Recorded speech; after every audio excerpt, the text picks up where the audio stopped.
as an executive, I just wanted to be white so then you could disappear. What I found is my own self-worth improving because of the work that Ascend does, that Taft does, the Smithsonian does every single day, because I was finding my own way through my own journey. And so I think doing things like that, I think helps you find your own voice and helps you find your own path in advocating for others. Welcome to API Futures, a podcast by Ascend where we empower global leaders of tomorrow. Here's our guest host for this episode. Amazing. Well, first off, let me say thank you so much to all of you for being here. I am incredibly excited to have this conversation together with all of you. For our distinguished panelists, I'd love to ask you to do a little bit of introduction for yourself, but also what is something that always reminds you of home? Whichever one of you would like to go first.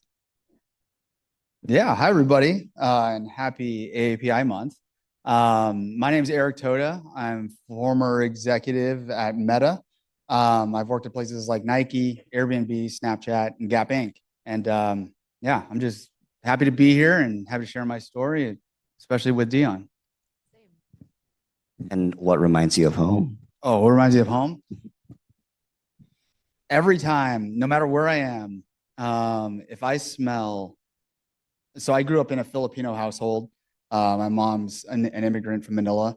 And anywhere that I go, if I smell sinigang, it immediately reminds me of walking into my mom's house where she's constantly cooking. No matter what day it is, no matter what time it is, there's always something cooking. Actually, I went there last night and it was about 8:30 at night after my kids went to sleep.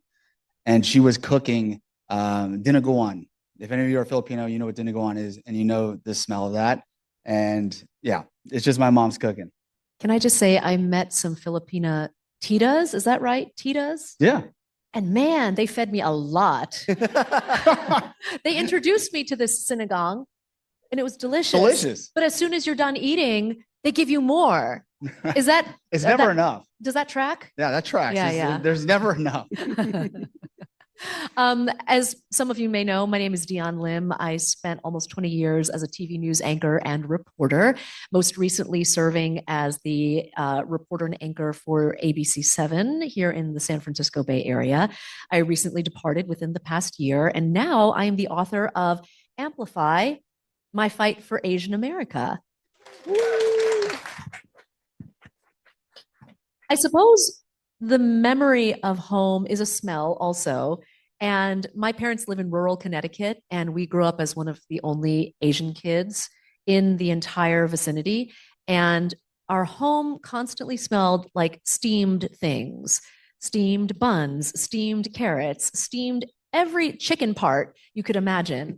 So it's like that moistness. So it's a smell and also a slight feel in the air. That's my answer. What a vivid answer. I love that. Thank you. Thank you so much. I love this question because I feel like when we ask folks what makes you think about home, it paints such a vivid picture, one, but two, it also just immediately illuminates so much of what of who that person is and where they come from, right?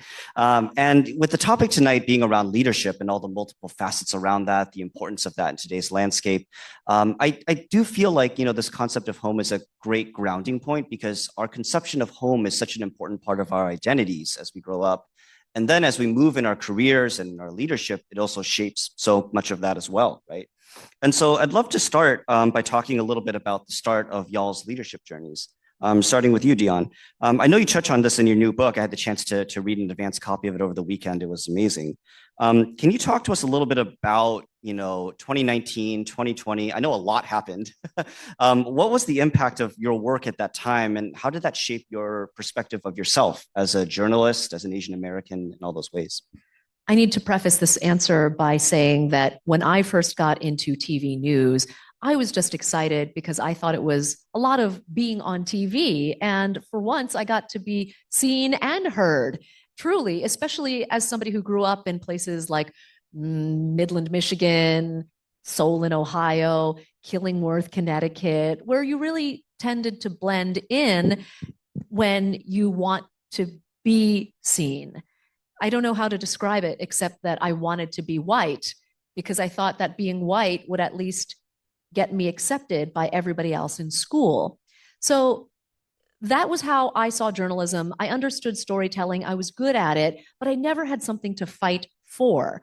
I just assumed that telling stories of ordinary people doing extraordinary things was enough.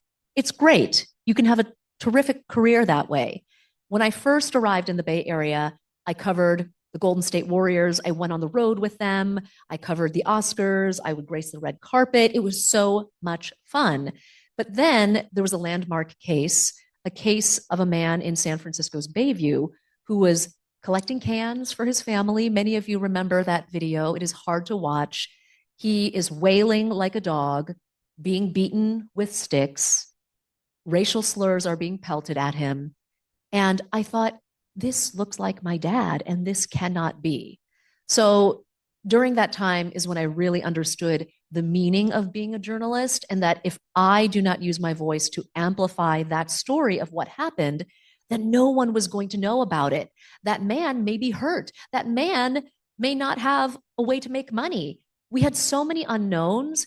And if there was one thing I could do, being one of the few Asian Americans in the newsroom at the time, was to champion that story to the rest of the world. Thank you for that. I feel this is a question I'd save for later, but I want to bring it up now because I do think it might be good framing for all of us. The word amplify is in the title of your book. And it really, I was like, again, you could teach a whole like AP English class on the title of your book. Amplify to me is such a striking choice. Tell us a little bit more about, what you mean by that, both in the way that you just used it when you talk about amplifying the story, but why you chose it for the title of your book. If you look at the book cover, it is an ode to a megaphone, just the way that the font is positioned. And when you look at how non-diverse newsrooms are across the country, the Asian American Journalists Association put out a study not long ago. And the one stat that is easy for me to remember and to share with everyone is that less than 1% of newsrooms, print and TV, are made up of Asian men. So if you don't have more of that perspective, how do you serve the communities that you are in properly? How do you have that connection to what matters with Asian Americans? So amplification for me, especially as a woman in corporate America, was really scary. And I think what finally pushed me over the edge was knowing that it was a matter of life and death, literally life and death. When I was in Charlotte, North Carolina, or in Kansas City, I would pitch a story about something happening. Maybe it was dragon boat races. I remember there was a billboard that was advertising Jap maples. And I brought it up. I said, this is really offensive. I think other community members are offensive. The response was, why is it offensive? And not because people wanted to subdue the story, but because they just did not know. They did not understand the history behind that word. So the reason why I decided to amplify more is because I saw my brothers and sisters, people who looked like me, being attacked on a daily basis. And I knew that it was a responsibility that if I did not do something, if I knew about these cases, then I would be complicit in the violence myself. Just to add on to that, I feel, I sit, as many of us, I think, often do, in conversations about what does authentic leadership look like for folks from an API or AANHPI background. Every now and then folks will bring up the point about how so many of our cultures are oriented around collectivism as opposed to the Western sort of framework of individualism. And what I loved about Amplify is that I feel like it's one that it's a framework that allows us to also lean into cultural values around collectivism, right? We recognize that there are other folks involved in this work and we don't have to be by ourselves in pushing it forward, which I thought was a really lovely connection too. It's really needed, especially because how many of you know the feeling of being scared to speak out about something in the workplace? And the collective nature of what I do is that you get to bring people along with you, because obviously there's a collective of people who have to agree on a story. And I was able to, fortunately, in a lot of cases, talk to some of those allies ahead of time and say, hey, can you just at least nod? That's all I wanted, just nod. And show and signal to the rest of the group that this is important to us. I love that. I'm going to try that with my cat. See, she can just nod and give me some. No, I'm kidding. But no, I love that. I love that. Eric, I want to turn to you next because you, I think, one of the most impressive things is that you have so much not only depth but also breadth in your leadership experience. You have been a vocal and public advocate for the API community while holding major leadership roles in the corporate world throughout your career. I wanted to ask you, in terms of how you think about your own leadership, balancing these spaces. Well, I guess that's the question. Does it feel like you're balancing sort of your corporate career and all the advocacy, all the multiple boards you're a part of, or does it feel like two sides of the same coin? I think it's interesting that Dion shared the story of when she covered that old man getting beaten, because that was actually the start of my advocacy. I remember watching that story, Dion, and I remember thinking in my head that more people needed to talk about this. And that's just the truth. Like, more people did. We were seeing the violence across our entire community. And what I started noticing too is that executives and companies, like brands that I worked for, they were not saying anything. No one was saying anything, really. It was just you. And, I've had a great career. I've worked at some of the greatest brands in the world. And in many times, I've only been the first and probably only Asian in the room, where people ask you, like, where are you from? Or, Eric, we're ordering Chinese food tonight. Like, do you want to help us order?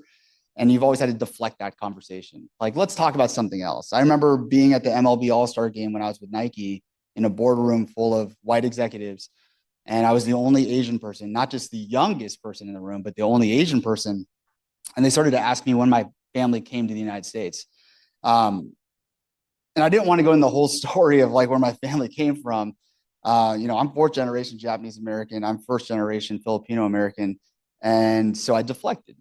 And for my entire career, I never advocated. I was never a part of an ERG. I was never part of anything like that because I just wanted to focus on my own self, selfishly. And when I saw that story, I know exactly that story because that person, that man looked exactly like my grandfather. And when I was 14, my grandfather was a victim of a hate crime, very similar to that over in San Francisco. And I remember when I was that age, there was nothing I could do about it. I just had to meet him in the hospital. He was pretty much, dying. And that memory triggered for me to say that maybe now is the time for me to do something. I've built a great career. I have a great platform. The marketing industry at least knows me. And maybe I could get the brands that I worked for and the current brand that I work for to do something about it. And so that's when I penned an Adweek article called "My People Are Dying in Silence, and I'm Here with a Megaphone," which I think is really, I think it's really serendipitous that your book is a megaphone, because that's what I found watching your story. And so I think when it comes to balance, as that moment happened and as the next years and the years after that happened, I was still figuring it out. I don't think there is balance. Being who you are and advocating for who you are, and the people that look like you, I think it's just something conscious that you do every single day. Advocating for, you to not be the first and only person in the room that looks like you, but hopefully, there are hundreds after you. You challenging, especially in corporate America, especially in tech, in Silicon Valley, 75% of us are ICs, individual contributors. Less than 10% of us are executives. It's advocating why we are not executives. What is holding us back from that? And for the people who are executives, it's having them open their minds to understand why it's good that you bring up the next generation after you, because then you won't be the last one. And it's met with a lot of challenges. And that's why I say there's no balance. And that's because there are a lot of executives that have a very strong self-preservation mentality, meaning I got here, no one helped me, and so why should I help anybody else? Why should I hold the door open for anyone else? And what I encountered was when I did hold the door open, when I did advocate for people, when I did, we built Meta Prosper, which was dedicated to the Asian American community. Majority of the criticisms that we got were not from the white community, were not from the Black community, or the Latino community. The majority of the criticisms that we got were from Asian executives. Why are you doing this? This is a waste of money. We don't need any help. But I saw something because of what you reported, Dion, is that after the pandemic, most of those small businesses were struggling. it was very hard for them to come back because of the xenophobia and racism. And so I felt that if I built something worthwhile, maybe I could change the minds of the people that were criticizing me. Maybe I could change the minds of people that didn't want to hold the door open. And so I think it's really up to you to, I wouldn't say try to find the balance, but it's up to you to know that after you, hopefully there comes someone that looks like us, that hopefully that you're not the last one. Because if there is balance, I sure as hell haven't found it yet. But it's just a constant battle of how do I continue to do the right thing in the face of so many hurdles. And I find it, honest that even, with all of your experience, that it's still a battle, right? Like, I think for some folks, there's this expectation that like, oh, like, we solved it. Like, we're good now. And I imagine that some folks, maybe when they look at, when they pull up your Wikipedia pages, they look at the work you've done. It's like, oh, cool. Like they figured it out. But the fact that it's like this like ongoing battle, right? Like similar to like anytime somebody asks you like, so like, where's your family from? You'd like do this whole like internal dialogue of like, how deep are we going on this conversation, y'all? Like, do I have time for this? Like this whole thing. Yeah, I think it's tough, right? And I think, through those years after Dion made that story, yeah, I joined the Smithsonian Asian Pacific American Center with the hopes of having our own gallery on the National Mall. I joined the Asian American Foundation, which is dedicated, again, for progress. But a lot of it is, to me, it wasn't for my own self. It was, how can I do this in a more sustainable and scalable way, and put those efforts towards that? Because I remember there was a point in time after I wrote the article that I was on almost every single station. Sorry. Almost. But I was like, this is not scalable. I'm literally like exhausted. But there has to be a way for us to do this more. There has to be a way for us to do this scalably. And that's also when I found Ascend, because you are doing that every single day. And I think that's so important, because what I found through my journey, very similar to yours, Dion, I grew up in Moraga, which is a predominantly white town. I just wanted to be white. As an executive, I just wanted to be white so then you could disappear. What I found is my own self-worth improving because of the work that Ascend does, that TAF does, the Smithsonian does every single day, because I was finding my own way through my own journey. And so I think doing things like that, I think helps you find your own voice and helps you find your own path in advocating for others. I love that. I appreciate that. I do. This resonates very well with me. I've often felt that like by coming to spaces like Ascend and being amongst community and having these conversations, it is literally like healing in its own kind of a way, right? Just to be grounded in this sense. Yeah. What I'd like to do now is kind of turn to the main topic of tonight, which is around leadership, which can be defined very broadly, but I really want to situate this conversation under the context of this year. We're lucky, this as good work done by TAF. The 2026 Status Index came out a few weeks ago, and I wanted to share a couple of the stats that jumped out to me as I was thinking about, what is the value of API Heritage Month this year, and I'd love to get your reactions to this. So just a couple of stats for the audience from this report.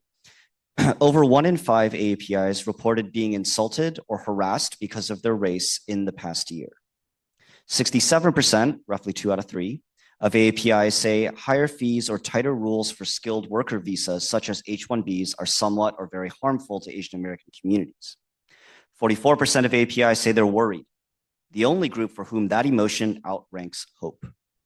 And when asked to describe Asian Americans, the American public most often uses words like intelligent, smart, educated, hardworking, and respectful/polite. I'd love to get your sense of, what sticks out to you from there? What's your reaction to that? The last stat in particular about our character traits, being hardworking, etc., smart, I actually rode those coattails growing up and through the beginning part of my career because it was my foot in the door. In television news, I mean, the media landscape is so different now with digital and social media, but it was so incredibly hard. The example that I kept hearing was that news directors would get these boxes of VHS tapes. You guys remember what those are? Yeah, VHS tapes with demos. And the average attention span was something like 8 seconds. And if they didn't like you, poof, you'd be tossed into the reject bin. So I played up people thinking that I was smart, even though I had very mediocre grades in school, admittedly, because that at least got people to respect me.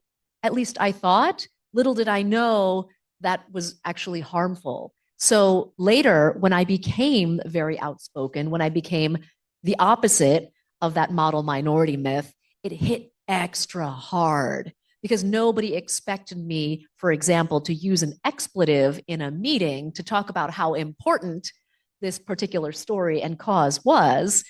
You could hear a pin drop. So for me, I understand those stats. I wish I did not have to lean into them or have others feel that they need to do that, and that you can break out of those things and be bold and loud and rambunctious even, and still have a very successful professional career. I mean, I totally agree with that. Like, I played on that too. You know, I've that's how I became an executive. Surprise. Is it that easy? So easy. But then I started realizing that you're perpetuating a myth. You're perpetuating these stereotypes that, again, we don't fit into one box. Like everybody's good at something, but for me to play up, yeah, I'm great at math. I'm terrible at math.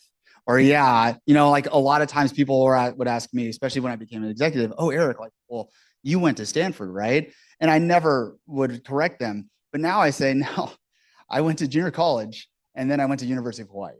But they believe these things about us. They believe these traits about us, and they assume, well, Eric, you're gonna do the Excel sheet, right? Like this is like your thing.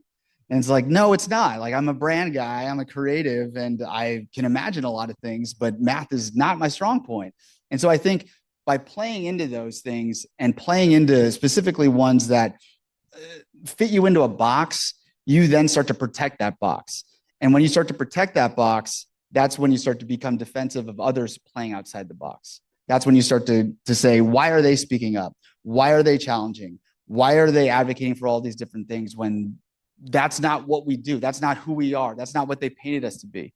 And I think that is ultimately, again, what we're up against every single day in the corporate world, because yes, I think there are a lot of people from middle of America that aren't just, they just aren't educated about the nuances across our entire community. They all think we eat Chinese food. They all think we're great at math. But the reality is it's our job not to say, yes, that's true, but actually, this is what I'm good at and this is what I eat. Also, real quick though, just to give you your flowers, Eric, didn't you like after the University of Hawaii, didn't you like graduate like triple major, like something afterwards? Like, I mean, my mom wouldn't let me. My mom wouldn't let me graduate with just one yes, major. Yes, of course. Yeah. I wonder if that like connects back to what you were saying earlier, Eric, about the criticism that you got from other Asian executives with the founding of Meta Prosper, right?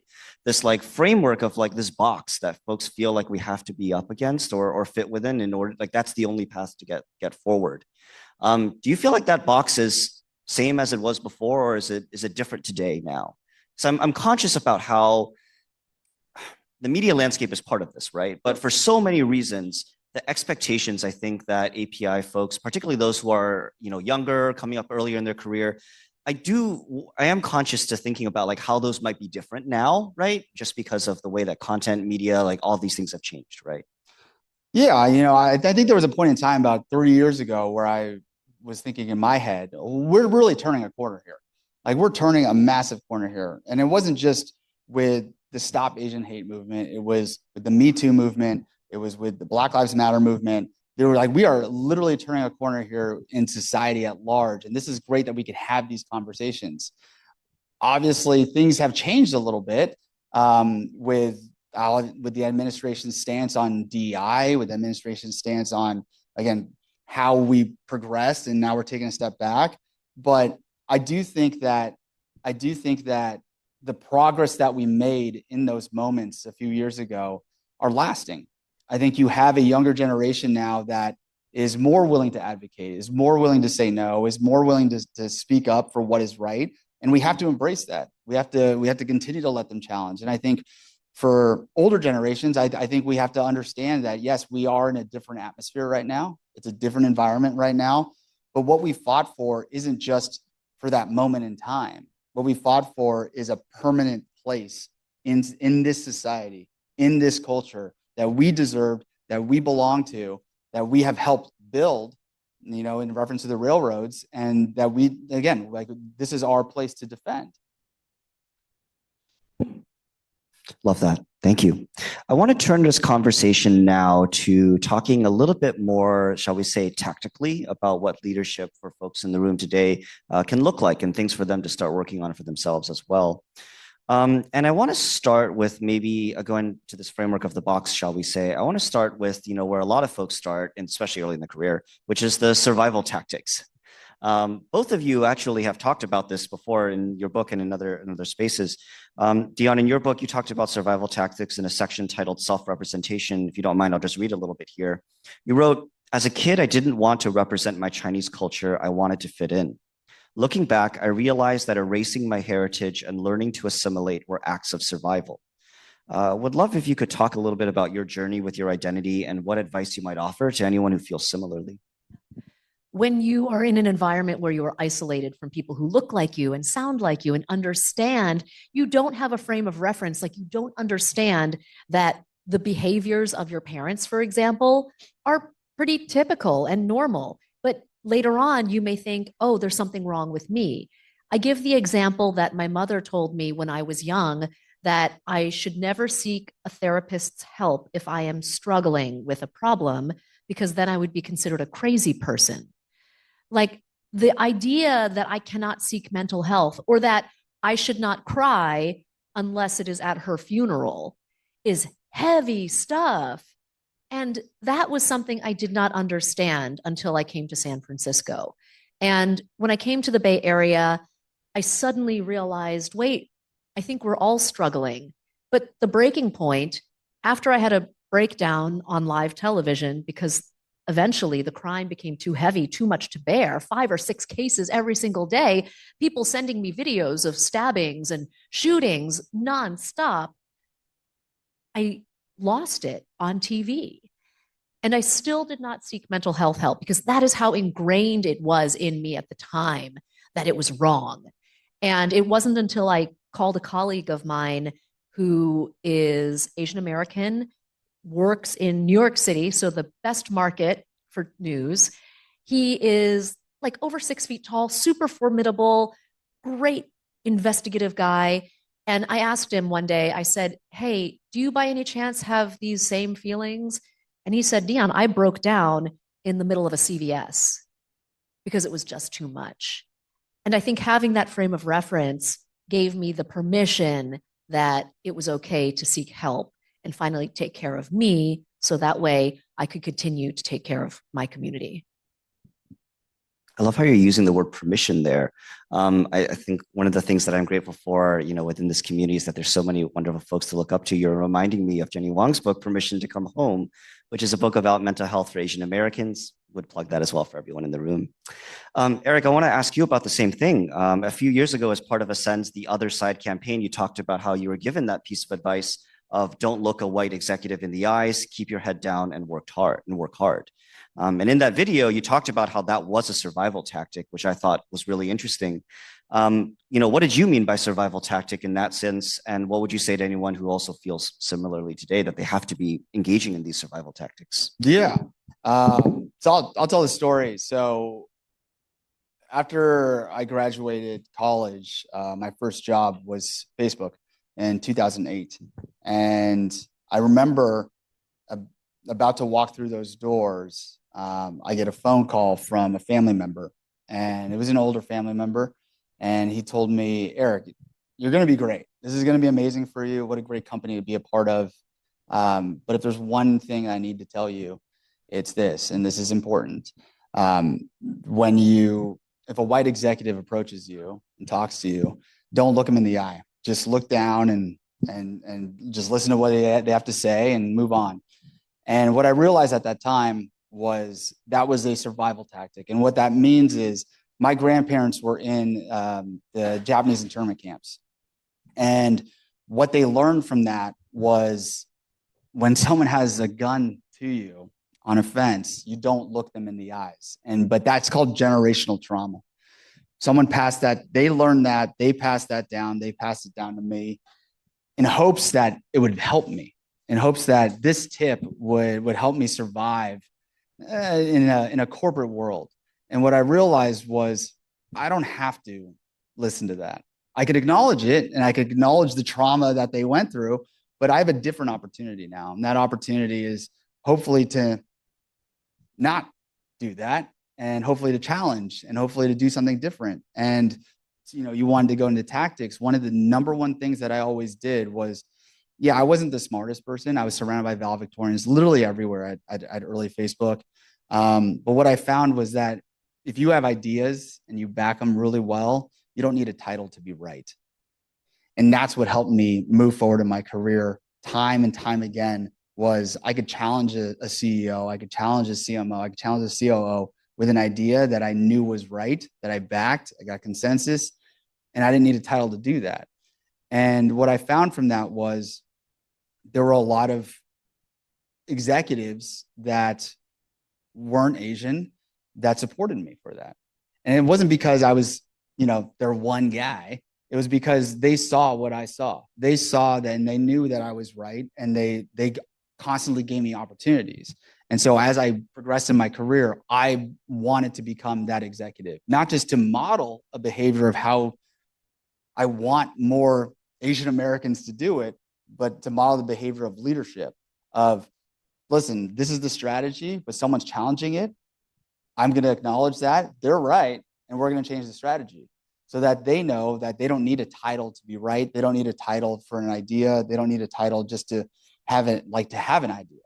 And so for me, it was always trying to become that executive that opens doors and advocates for the right idea, no matter who it comes from. For our final question, as with many other Send events, I'd love to hear, maybe Eric first and then Dion. What advice would you give to your younger self? If you could talk to your younger self today, what advice would you give them? I wish I would have advocated for people who look like me a lot earlier. That's for damn sure. It's the right thing to do. And the reality is it took Dion's journalism, but also me having kids who are half Jewish, but they look like me, to say that I need to do something more for them. I need to do something more for you. I would tell my younger self that I wish I would have done that earlier, but also it takes a lot of bravery. It takes a lot of sacrifice. As Dion mentioned, her book came out 21 months when it was supposed to. I'm looking for a job, and so it takes sacrifice to do the right thing.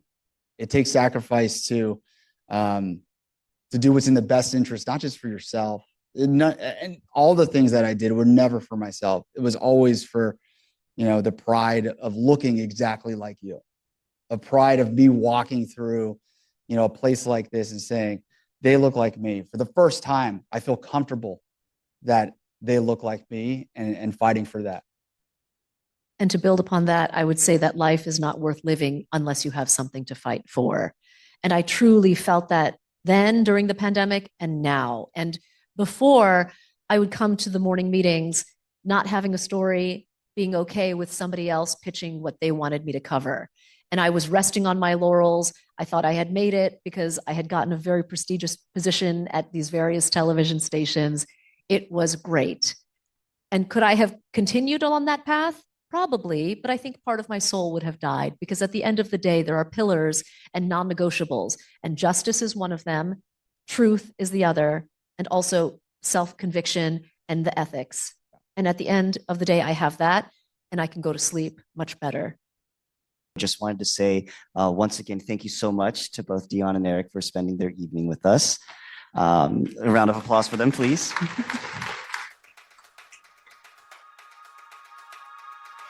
Thanks for listening to API Futures, where we empower global leaders of tomorrow. Subscribe on Apple, Spotify, Amazon Music, and YouTube.